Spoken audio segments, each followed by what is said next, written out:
Salam berjumpa kembali bersama saya Wong Ganteng Sakdonya. Mohon untuk tidak menyebutkan nama dan identitas dalam percakapan ini karena percakapan ini saya naikkan dalam konten YouTube. Gimana Mbak E, sampean mau nanya apa? Iya, kan apa namanya, saya itu juga kemarin nonton kontennya Mas Andro tuh yang apa namanya disuruh pindahan toko itu loh Mas. Saya itu kerjanya di warung gitu. Terus apa namanya, kan itu kan nggak boleh gitu ya Mas. Tapi waktu saya coba ngomong sama majikan itu katanya ya kalau nggak mau ya kamu pergi gitu katanya kan. Tapi maksudnya gini loh, kan Mas Andro kemarin kan nanya sama mbaknya, itu maksudnya majikan bisa bertahan, maksudnya pantas untuk dipertahankan apa tidak, kan seperti itu. Terus mbaknya kan bilang Mamate itu juga seperti itu, maksudnya juga baik, juga biasa aja gitu loh Mas.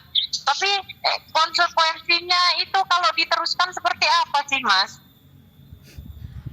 Sampean nanya persoalan itu kepada saya, konsekuensinya kalau majikannya memati diteruskan bagaimana? Enggak, maksudnya konsekuensinya kalau saya itu kerja di situ terus ketangkep gitu loh Mas. Saya kerja di situ terus ketangkep. Ini saya mencerita dulu. Iya. Aku Oh iya, referensinya sampai kontenku tuh banyak sekali. Iya, Dan iya. aku sendiri kadang-kadang orang yang ngomong itu nggak Iya, semuanya tak inget 3.000 Mbak, diinget-inget semuanya pecah Iya, kepala iya. saya. Mending Iya, persoalan sampean, masalah Iya. sampean apa, yuk kita bicarakan di sini gitu loh maksud saya. Iya Mas, Gimana, saya gimana? mulai ya begini. Kan saya itu disuruh bantu-bantu kerja di warung gitulah, Siap. cuci piring seperti itulah. Siap. Iya. Terus kemudian itu apa namanya, ya kan kadang juga ambil apa keluar gitu kan Mas. Takutnya juga diawasi seperti itu. Terus saya juga ngerti kalau itu tuh sebenarnya nggak boleh. Cuman saya nggak tahu konsekuensinya seperti apa. Yang saya takutkan itu kalau ternyata maksudnya masuk penjara segala kan repot Mas gitu. Terus kemarin kan saya juga ngomong kan, maksudnya coba diskusi baik-baik sama majikan gitu. Saya nggak bisa kerja di warung, sebenarnya nggak setiap hari sih Mas, cuma seminggu berapa kali, kadang cuma seminggu sekali seperti itu. Cuman kan kalau apes ya nggak ada orang yang tahu gitu Mas. Gitu. Terus maksudnya kalau sampai ketangkep itu konsekuensinya seperti apa, seperti itu loh Mas. Saya juga takut gimana gitu. Udah. Nah, udah Mas. Jadi masalahnya itu. Jadi masalahnya adalah sampean bekerja yang tidak sesuai kontrak. Nah, tak sederhanakan seperti itu. Iya, Sampean seperti itu. mengerjakan sesuatu yang tidak ada di kontrak. Oke. Jadi kita bertanya, sampean bertanya tentang resikonya, tak jawab. Resikonya yang pertama begini, Mbak. Kalau tidak ada yang lapor itu tidak ada masalah. Yang khawatir adalah ketika ada yang lapor, kemudian ada misalnya polisi terus mencatat dan kamu kerja di situ. Polisi mencatat. Iya. Kalau hanya memperingatkan kamu melanggar nggak apa-apa. Tapi kalau ternyata diperkarakan sama polisi, polisi nggak mungkin akan memperkarakan. Yang memperkarakan bisa jadi tetangga sebelah yang punya toko yang nggak suka dengan tokonya majikan sampean. Nah, kalau dia yang pokeng, dia yang ngomong, polisi datang, itu masalah Mbak. Masalahnya di penjara atau tidak tergantung. Masalahnya di penjara atau tidak. Kalau dia hanya peringatan, terus sampean dikasih warning, terus dicatat, artinya sampean melanggar. Nah, pelanggaran itu adalah catatan yang penting buat sampean untuk ke depan kalau misalnya sampean ganti majikan dari itu. Apakah itu nanti juga mempengaruhi turun visa atau tidak? Ada sebagian. Nah, di situ makanya karena yang tertera di dalam kontrak itu sudah jelas pekerjaan sampean yang ada yang ditulis di dalam kontrak. Bukan melebihi. Nah, ini saya kembalikan ke sampean. Kalau ternyata di situ ada nilai uangnya, kenapa nggak diambil? Itu kalau versinya sampean loh ya. Kalau versi hukum ya nggak perlu, nggak bisa. Tapi selama masih bisa majikan dikong kali kong, ya kan, dan sampean berhati-hati dan sampean mau, ya sampean juga harus siap menerima resikonya. Kalau persoalan penjara sih enggak menurut saya. Iya. Tapi lebih ke catatan rekod sampean. Pelanggaran administratif gitu loh. Karena yang mangkel, yang benci itu bukan sampai bukan majikan, yang melaporkan itu yang toko sebelah. Iya. Oh, paham. Terus satu hal, nanti bisa jadi yang jadi masalah kalau majikan sudah ingin membuang sampean, dengan gampangnya dia tinggal lapor. Wah, aku nggak ngurus, aku bisa bersilat lidah, kan kita nggak tahu karena saya nggak ngerti majikan sampean. Iya. Nah, makanya untuk melindungi diri pribadi sampean wajib berhati-hati. Iya. Resiko sampean yang nanggung, bukan saya. Saya hanya menggambarkan. Karena saya pernah ada yang cerita, dia bantu-bantu di situ, ada polisi datang nangkap. Iya, saya lihat konten itu, Mas. Nah, saya jadi takut. Artinya kalau dia datang nangkap itu pasti ada yang laporan. Oh, iya. Nggak mungkin polisi bertindak tanpa ada laporan. Kurang kerjaan. Polisi Hongkong kerjaannya lebih banyak. Iya. Kerjaannya dia nanggapi laporan, salah satunya. Iya. Begitu Mbak E. Nah, sudah punya gambaran dari apa yang saya sampaikan? Sudah, Mas. Ya, bingungnya seperti itu, Mas. Apa mau pulang kayak gimana? Keadaan masih kayak gini, Mas. Tapi mau keluarkan masih beberapa bulan, Mas. Belum sampai setahun ini. Jadi kayak ganti majikan itu susah ya, Mas? Enggak, sampean komunikasi, sampean ngomong. Iya. Kalau sampean nggak mau loh, ini kalau catatan sampean nggak mau. Kalau sampean mau dan itu ada duit, itu udah di luar kewenangan saya ya, di luar ranah saya berpikir ya. Iya. Karena sampean sudah mau, saya cuma bercerita risiko kalau sampean milih itu. Sampean ngomong ke majikan, suruh baca kontrak. Iya. Dia juga sebenarnya bilang udah tahu ini beresiko dan maksudnya jangan bilang-bilang agent, malah seperti itu. Ya, sampean ngomong, aku nggak bilang agent, aku nggak bilang siapa-siapa, tapi tetangga tokomu kan ngelihat aku kerja. Kalau dia pokeng nggak suka sama kamu, nggak semua sama usahamu, aku gimana? Tolong dong pikirkan kita semua, ngomong kayak gitu ke majikan. Beres loh.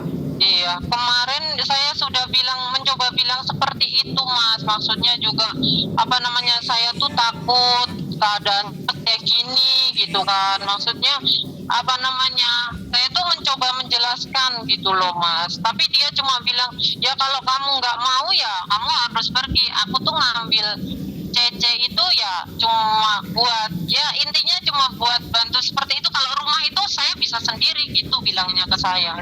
Oh ya sudah, sampean berapa bulan di situ? Masih baru habis potongan, Mas. Nah, menurut sampean berani mengambil resiko itu enggak?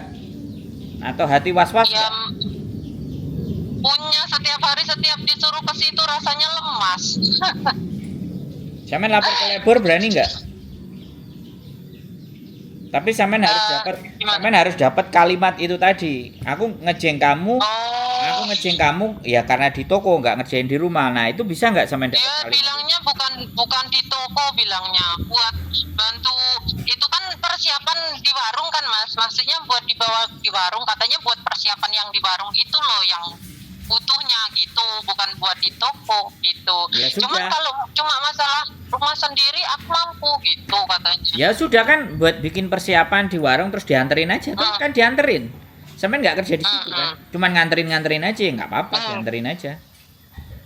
Iya, tapi ya sebenarnya kalau kejadian yang sebenarnya saya disuruh bantu-bantu gitu, Mas. Cuman dia mengungkapkannya seperti itu.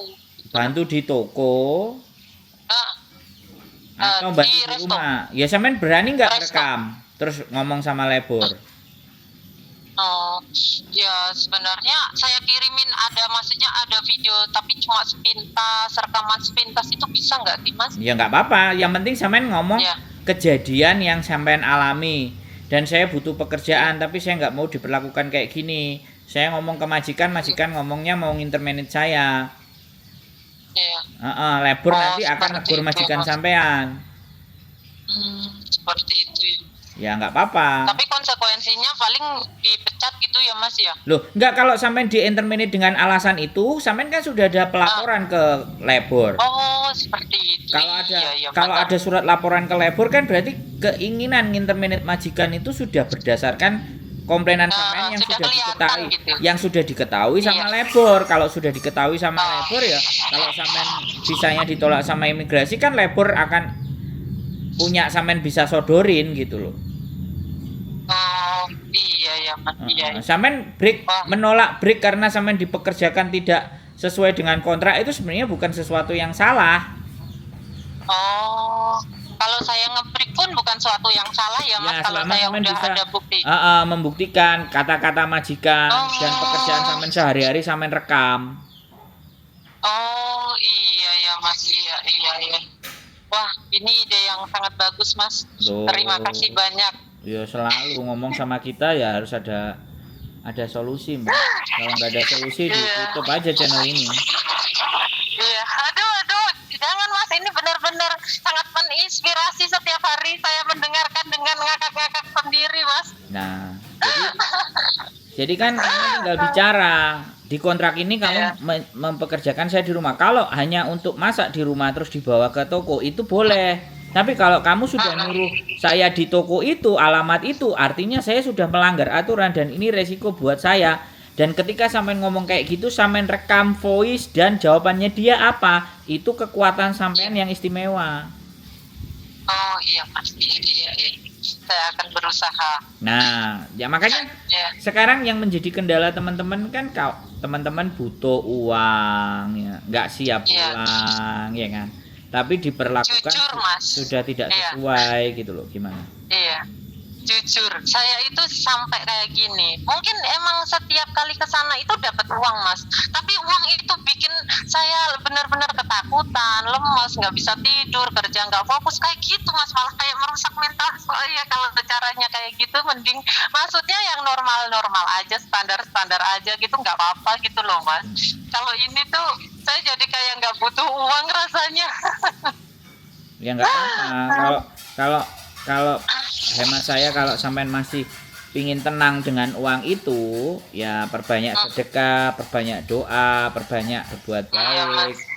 Sekali lagi, tapi kalau ibaratnya hal itu sampean lebih mending, ya udah daripada hati saya debar-debar nyut-nyutan, lah saya tak minta petunjuk sama Gusti Allah. Aku kasih petunjuk Gusti Allah, aku nggak pingin keluargaku terlantar, aku pingin merantau, aku pingin dapat rezeki. Nah nanti di situ akan ada banyak jawaban.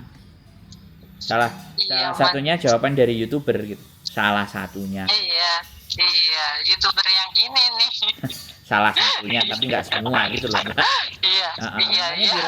Maksudnya juga terima kasih banyak Mas, benar-benar Mas Andro tuh sangat menginspirasi, meskipun ya emang kan suaranya lantang tegas, tapi benar-benar ya kena gitu loh Mas. Maksudnya itu setiap kali dengar kontennya itu tuh ya ngakak ya, oh iya ya gitu, set gitulah inti.